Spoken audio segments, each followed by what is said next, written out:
आमच्या मतदारसंघात का आले? आमच्या मतदारसंघात का आले?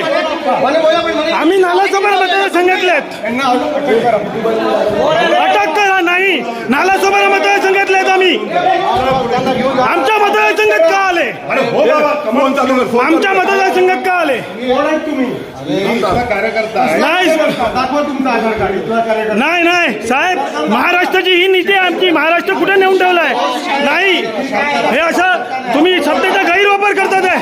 सत्तेचा गैरवापर चालू आहे. हा सत्तेचा गैरवापर चालू आहे. पैसा वाटतात आहे. सत्तेचा गैरवापर चालू आहे. हा रुपयाला सपोर्ट करतात आहे. सत्तेचा गैरवापर चालू आहे. सत्तेचा गैरवापर चालू आहे. हो साहेब, तुम्ही अधिकारी आहे. राहुल फडणवीस साहेब, हे आपली महाराष्ट्राची ही नीतिमत्ता आहे. हे संस्कार आहेत.